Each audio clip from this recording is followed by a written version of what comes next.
Bir lig futbolu düşünün, bir de Şampiyonlar Ligi düşünün. Burası Şampiyonlar Ligi. Bugün Kuşadası'nın en güzel villasını alıp çıkarıp sizin önünüze getirdim. Ve harika bir villa turulamaya geldik. Bugün full ön tarafından çok güzel bir deniz manzaramız var. 1050 metrekare büyüklüğünde çok büyük bir arazi içerisine inşa edilmiş ve 60 metrekare özel havuzu bulunan 450 metrekare büyüklüğünde arkamda görmüş olduğunuz gibi dev gibi bir villadayız ve muhteşem bir villadayız. Her şey çok güzel. Bu villada yok. Hazırsanız bu güzel villanın turuna başlayalım. İlki Hanım, size bir sürprizim var. İlki Hanım video çekiyor. Sanırım ifşalandım. Bakar mısınız? Çekim yapıyordum yukarıda. Hemi görmüş olduğunuz gibi elmamız da burada, üzüm de var. Biz böyle besleniyoruz video çekimlerinde. Evet. İlki Hanım buyurun. Bu aralar bayağı bereketliyiz. Devam edebiliriz o zaman.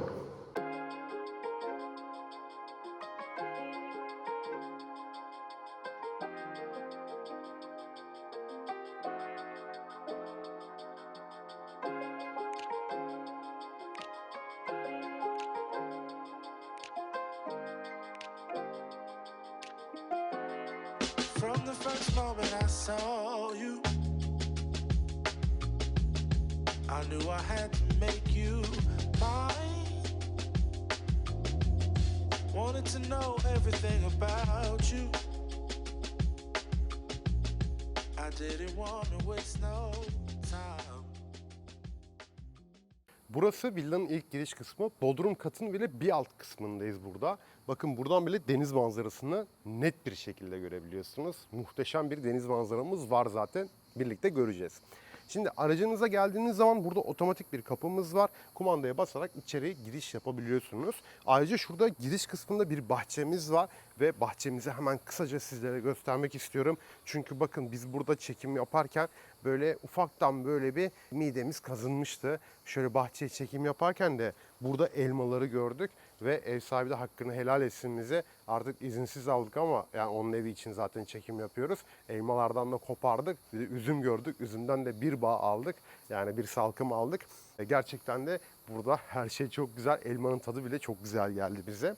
Evet, burada bir parke taşları döşenmiş ve yukarıya doğru devam ediyor. Ben aracımı yukarıya bıraktım ve isterseniz yan tarafına bir araç daha, buraya da iki araç daha park edebilirsiniz. Yani toplamda yaklaşık olarak 4 tane araba buraya park edebilirsiniz. Zaten bu tür villalarda olması gereken şey minimum 3 araçlık, 4 araçlık otopark yeri. Genelde en büyük yaşanan sıkıntılardan birisi de otopark oluyor. Çünkü büyük bir villa yaptığınız zaman otoparkı küçük yaparsanız gelen misafirleriniz aracı nereye bırakacak? O yüzden araç otopark yeri olması şart. Bakın burada limon servileri var, yetişkin limon servileri var. Ve devam ettiğimiz zaman villamızın burada giriş kısmına geliyoruz. Girişe geçmeden önce sizlere hemen şuradan şöyle arka bahçeden doğru evi tanıtmak istiyorum. Bakın burada kocaman bir bahçe var. Yani burada eğer çocuğunuz varsa ya da yetişkinler için bile futbol bile oynayabilirsiniz. O kadar büyük bir bahçemiz var. Burada ısı pompamız var ve büyük yani dev gibi malikane tipi klimamız da var. Yani oldukça büyük. Evet, içerisinde farklı bitki ağaçlarımız var. Bazılarının isimlerini bilmiyorum. Mesela şu ağacı hiç görmemiştim. Ya da gördüm daha önce ama ne olduğunu bilmiyorum. Ama çeşitli ağaçlarımız var içerisinde. Karşıda üzüm bile var. Hemen şöyle göstermek istiyorum sizlere, bakın. Şöyle buradan ben bir salkım koparmıştım. Her şey var bu villamızın içerisinde. Burada yine büyük bir bahçemiz var. Havuz tarafına doğru uzanıyor. Villamızın dış cephesine baktığımız zaman da beyaz renkler tercih edildiğini görebiliyoruz. Ve palmiye ağacımız var. Evin ön tarafında da burada bir terasımız, bir balkonumuz da bulunuyor. Adım taşlarımız var. Adım taşlarından doğru aşağı doğru inerken sağ tarafında budanmış bir zeytin ağacı olduğunu görüyorum. Ve alt tarafa doğru inerken de burada bir barbekü yerimiz var. Ailenizle, sevdiklerinizle burada grill partileri yapabilirsiniz. Bu sevdiklerinizin içerisine beni de dahil ederseniz ben de sizle birlikte burada barbekü yapmak isterim, mangal yapmak isterim. Burada dek alanımız var havuzun baş kısmında. Şezlonglarınızı buraya atabilirsiniz ve isterseniz de şezlonglarınızı buraya suyun içine koyarsınız. İsterseniz de buradan merdivenlerden inip bu şekilde şöyle yüzebilirsiniz burada. Gerçekten de büyük bir havuzdan bahsediyorum sizlere. Bakın burada bile yani çok rahat bir şekilde kulacınızı bile atabilirsiniz. Çünkü oldukça büyük bir havuz, 60 metrekare büyüklüğünde kocaman devasal bir havuzumuz bulunuyor. Ve hemen şu kısma baktığım zaman da bir ateş çukurumuz var. Ailenizle, sevdiklerinizle burada güzel vakitlerde geçirebilirsiniz. Ateş de yakabilirsiniz. Çünkü ateş yakma yeri de orada bulunuyor. Ve burada havuzda yüzerken harika bir deniz manzaramız var. Önümüz asla kapanmayacak. Çünkü ön tarafımıza zaten yapılmış. Villalar bölgesi burası ve maksimum 2 kat yapılabiliyor. Bodrum katla beraber gömme oluyor bodrum kat. 3 kat olabiliyor. Manzara zaten kapanacağı kadar kapanmış. Yani kapanmamış. Ev yapılmış. Dolayısıyla bu manzaranız asla hiçbir zaman kapanmayacak. Çok güzel bir manzara bizleri buradan karşılıyor, görebiliyoruz. Evet. Alt bahçemize baktık, bahçemize baktık. Ev gerçekten çok büyük. O yüzden hızlı bir şekilde hareket edip bu evi size her detayını göstermem gerekiyor. Sizleri de sıkmadan, yormadan güzel bir şekilde bu evi tanıtmam gerekiyor. Dış cepheye baktığım zaman da açık renk tonları ve ahşap renk tonları tercih edilmiş. Bu kısımda ise bakalım hemen bu acaba mermer mi? Bakıyorum. Yok, seramik değil, bu mermer. Mermer kaplama dış cepheyi yapılmış ve şimdi villamızın giriş kısmına geçelim. Villamız 1050 metrekare arsa içerisinde 100 metrekare net tabana oturuyor ve bu villa toplam 3 katlı, teraslarla birlikte 450 metrekare kullanım alanımız bulunuyor. Evet, villamızın girişinde bir çelik kapımız var. Çelik kapı ama nasıl bir kapı? Hemen şöyle göstereyim. Bakın evin içerisine geldiğiniz zaman parmağınızla bu eve giriş yapabiliyorsunuz. Bu şekilde bastığınız zaman kapı otomatikman açılıyor. Evet, herhalde tanımadı parmak izimi. Evet, görmüş olduğunuz gibi kapı otomatikman parmak izinize duyarlı ve aynı zamanda yüz tanıma sistemi var. Ve isterseniz de şifreyle evin içerisine giriş yapabiliyorsunuz. Diyelim ki elektrikleriniz bitti, yani şarjı bitti. Ne yapacaksınız? Tabii ki de kapıda kalmayacaksınız. Burada bir anahtar yeri var. Anahtarınızı çıkaracaksınız. Yedek anahtar her zaman araçta bulundurun. Anahtarınızı da buradan açabiliyorsunuz ve şarj yaptığınız zaman da yaklaşık 3-4 ay, 5 ay gibi sürelerde kullanabiliyorsunuz. Villamızın giriş kapısından içeri doğru girdiğimde hemen benim sol tarafımda burada büyük bir portmantomuz var. Büyük bir galeri boşluğumuz var. Üst kata çıkan şık bir burada merdivenlerimiz var ve akıllı ev sistemimiz var ve buradan her şeyi kontrol edebiliyorsunuz. Ön tarafımda da devasal bir mutfağımız, salonumuz var ve çok güzel bir atmosferimiz var. Evet, görmüş olduğunuz gibi burada şöyle mutfağa karşıdan ben bakmak istiyorum çünkü çok güzel ve çok keyifli görünüyor. Bakın ön tarafında bir ada mutfağımız var. Tezgahımız porselen düşünülmüş ve bu porselen tezgah bakın yanlara doğru da devriliyor. İnanın porselenin metretürü çok pahalı. Normalde her müteahhit porselen kullanmıyor. Burası Şampiyonlar Ligi demiştim size. Her şeyin en kaliteli ürünlerini kullanmışlar. Ön tarafında Franke ocağımız var. Dörtlü elektrikli. Üstünde büyük asmalı bir aspiratörümüz var. Hemen arkamı döndüğüm zaman burada yine büyük bir tezgahımız var. Ve tezgah arası bile burada porselen yapılmış. Yani normalde şuradaki porselen masrafına bir evin mobilyalarını bile belki yaptırılıyor diyebilirim size. Çünkü ciddi bir işçilik var, ciddi bir emek var. İnşaat yaptırdığım için ben de çok iyi biliyorum. Ve Franke'nin burada evyesi gömme olarak düşünülmüş ve Franke burada bataryamızda bulunuyor. Mutfaktan salonu görebiliyoruz. Etanol şöminemiz var. Birazdan sizlere göstereceğim. Ve buradan çok güzel bir şehir manzarası ve burada mutfaktan kısmi olarak deniz manzarasını da görebiliyorum.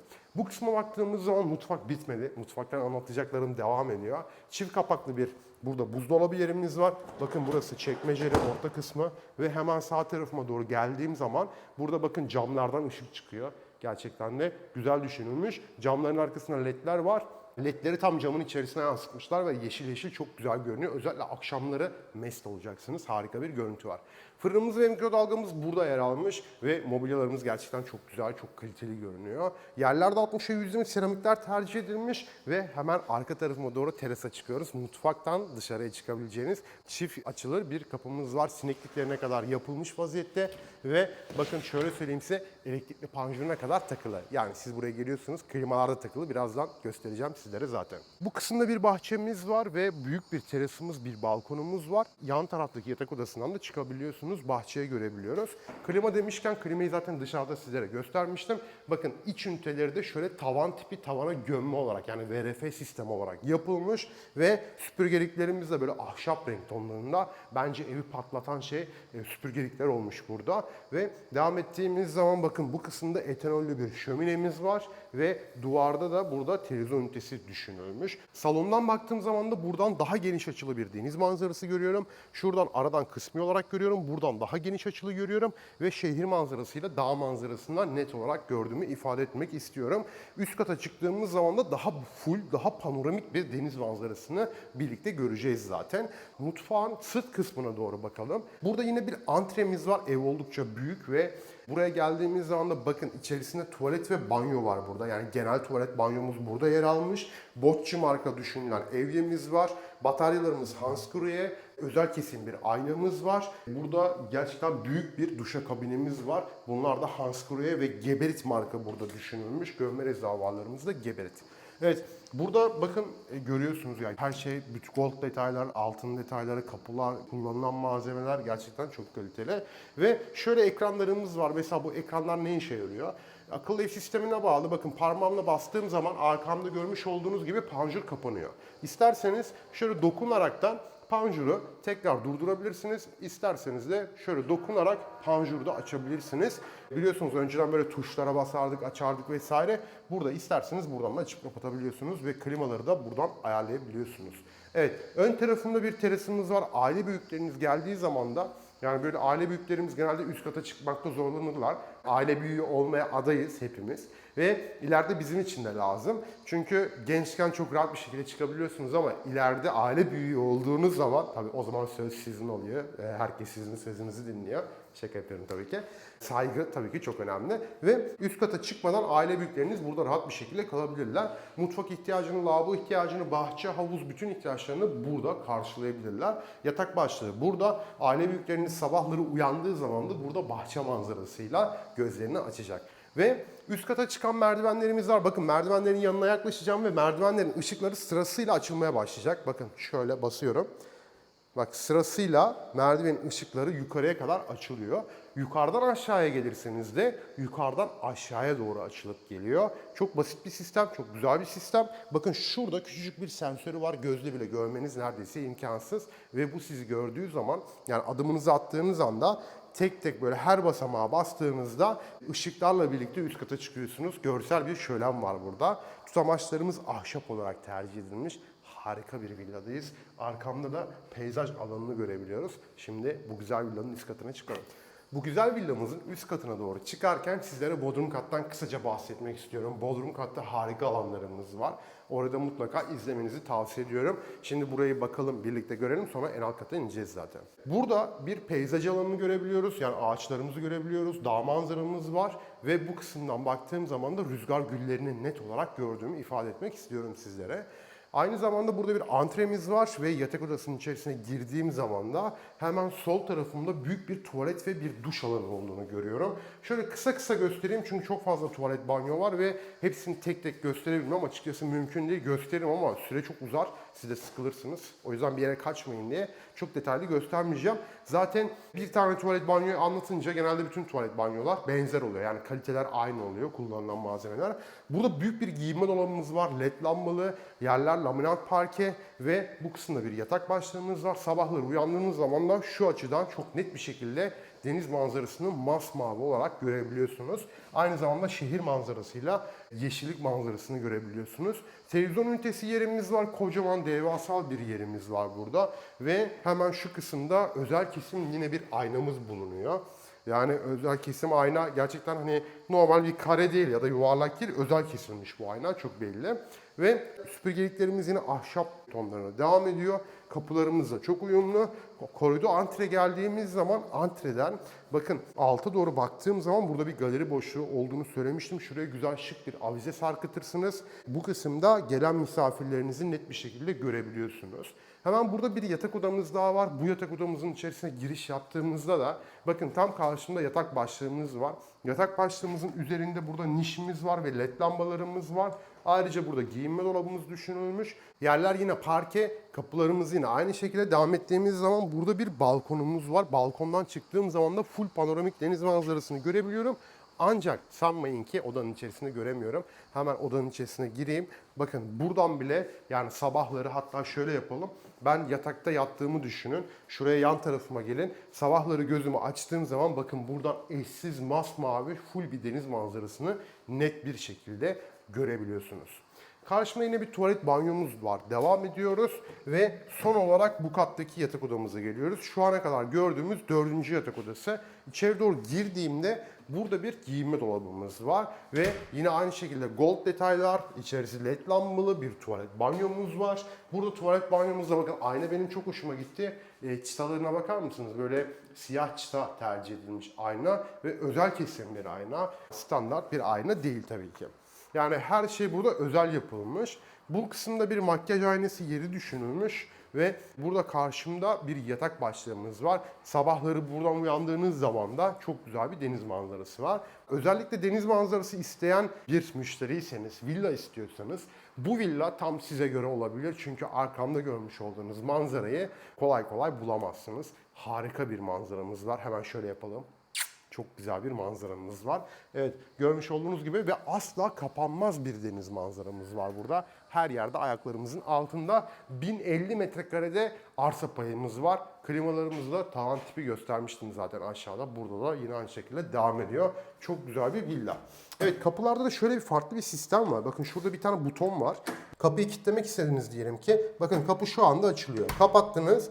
Şurada bir düğmesi var. Basıyorsunuz ve kol boşa düşüyor. Kapı açılmıyor. Şu düğmeyi tekrar çektiğiniz zaman küçücük bir şey şöyle bakın kapı açılıyor. Şimdi bodrum kata inelim.